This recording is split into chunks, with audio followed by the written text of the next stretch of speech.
Basically, since starting out in triathlon, I've gone through a fair few different watches and brands of watches.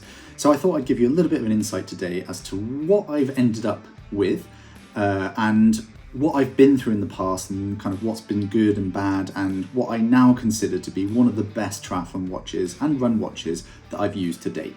So when I started triathlon, I started off with the Garmin 735 XT, and to be honest, it was a fantastic watch, great multi-sport watch, a ton of metrics that I didn't use. It was way more than I needed at the time, especially as I didn't really know what I was doing with triathlon, but it was a great beginner watch, even though it was really expensive. And I got on well with it. However, after a year of having it, every single time it would break. Garmin's customer service is amazing because its products are a little bit like that sometimes. So yeah, they gave me a new one, and I think it was to do with like water ingress because of something or other. I then tried the Apple Watch Series 3 because I thought it was a fantastic way of being able to phone people, but also tracking your runs and swims, and having a good multi-sport watch on your wrist could have been one of the best solutions to a smartwatch slash GPS watch slash run watch scenario. It wasn't, it was terrible. One, it was the GPS was awful, it was all over the shop, it did not work properly. And two, it didn't have a lap button for running, and that really wound me up. You had to tap it or something. It wasn't any good. Anyway, I then went on to the Polar Vantage V, I think it was. That was a good watch as well. Loads of metrics, really rated it in terms of GPS accuracy. It linked up to all of my kind of heart rate monitors, etc. Polar, really good brand. Again, the screen ended up glitching or something, but I had it for a good 2 years, and that was, again, a really good watch. But I still used my Apple Watch Series 3 because it had cellular data on it, so I could phone people during my long aerobic runs, like my parents who live in Guernsey. Anyway, that's what I wanted in a watch. I wanted to be able to phone people, listen to music, stream podcasts like I can on my Apple Watch, but also have accurate GPS, be able to use it for run sessions, potentially on the bike, and swimming. Along comes the Apple Watch Ultra, which I wear on a daily now. And it stopped me from having to wear two watches when I went out on a run, and then sometimes forget to take one of those watches off throughout the day. Because I used to use the Polar watch for running and my sessions, and then had the Apple Watch on for music or calling people, etc., and used my AirPods alongside the Apple Watch, and then would forget to take one of them off, and anyone would look like a twat.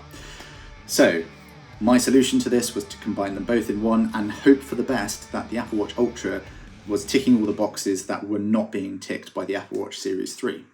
And for the most part, it did. It's been an unbelievably good watch for the past X amount of months that I've had it, and I would never go back, I don't think. It's been fantastic. So what I use it for primarily, actually, is running, and it's got a lap button, so that's fantastic, but also my alarm. So instead of waking up Emily, I can put an alarm on my watch that just vibrates. So it just wakes me up silently. I can sneak out of bed downstairs.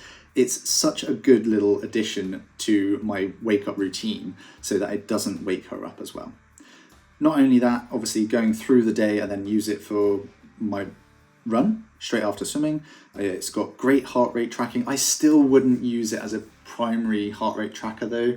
I would always use an external heart rate monitor, so I do use the Garmin one for that. I think it's the Pro Plus or something along those lines, and it links up seamlessly, so that's amazing. But yeah, no, in general, for running, unbelievable. I actually also use it for my races. So I use the Apple Watch Ultra for my race only on the run. So when I get into transition on T2, I put the watch on. It's great because it's got the Velcro band, so you can quickly slip it on, which I think is something that's unbelievably useful when you're just trying to run along and you want to slip it over your wrist and then do it up quick. With the Garmin or the Polar that I had in the past, it was always quite hard to get the loop through. I ended up trying to put it through the loop at a really loose setting and then tie it, but it wasn't quite as good as this band. I know you can get different bands for the Garmins, etc., but because this one came with it and it is a really, really good band, I haven't really changed and I've had no issues, and it's been amazing. Just a tip for anyone who does use that in the race: you're obviously not allowed to use it as a smartwatch, you're not allowed to use it in terms of communication with other people or listening to music. you've got to use it just as a watch, which is absolutely fine. The other thing is I put it on pause, so auto pause for the run, similar to the Garmin. So you can start the watch up with the GPS track, and then all you do is you put auto pause on. So as soon as you pick it up and start running, it starts as well, and then it's a seamless kind of, it just works. So aside from my primary uses of an alarm and running and using it for run sessions with the lap button, all been fantastic, very, very accurate. Apart from those, I use it for swimming as well. So open water swimming. I've used it in the pool as well, and it is an unbelievable tracker. I think it does do other strokes as well. Not that I've tested it out too much on that, but I know that it does work with other strokes because I've seen other people test it also. But yeah, no, it works really well, and you've just got to change it from a 25 or 50 meter pool. Open water swimming seems to track amazingly well also. I did find that the Apple Watch Series 3 tracked very well when it came to open water swimming. So it's nice to know that the Ultra also tracks very well. Cycling is one of the ones that I've never used the Apple Watch for, and primarily because it doesn't fix to the handlebars very well so that I can view it. It just would stay on the wrist, which is fine. I have used it once or twice in those occasions. But two, it never linked up to one of my power meters. That has now changed in the new operating system, OS10, and they've changed it so that you can now link up a power meter to the watch, which is amazing. It's something that it was missing. It was an obvious thing that it was missing, and now hopefully it will now be able to compete with the Garmin's and Polars and things which were able to do that. Not to say that the Garmin's and Polars linked well. I had issues with them in the past, and I didn't overly use them for cycle tracking anyway. But it's nice to know that if I just wanted one device for everything, the Apple Watch Ultra would now do that. And to be honest, I don't use it for too much else. I don't use it for all of the other amazing things that it can do. Yes, I listen to iBooks on it. Yes, I listen to podcasts. I stream music whilst I'm running. All of these things, I use it for my phone when I'm not with my phone.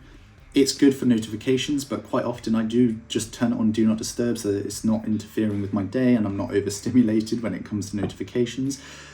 I do other things with it, but I don't use it to its full capability, but the things that I do use it for are phenomenally good.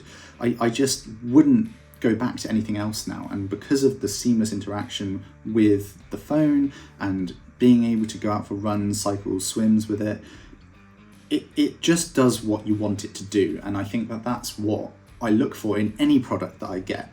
A power meter is a prime example.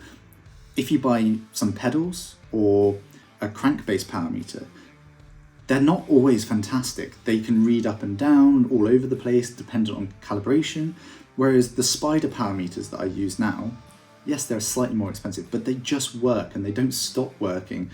They're very consistent. They're just what they do. They just are what they say on the tin, sorry. So that's what I want in a product. Something that it does what you buy it for. And that's what the Apple Watch Ultra does. And yeah, I can't recommend it enough. Anyway, hope this has given you a little bit of an insight into the Apple Watch Ultra and what I use it for in terms of triathlon. Yes, it is a fantastic watch for triathlon. I would definitely recommend it.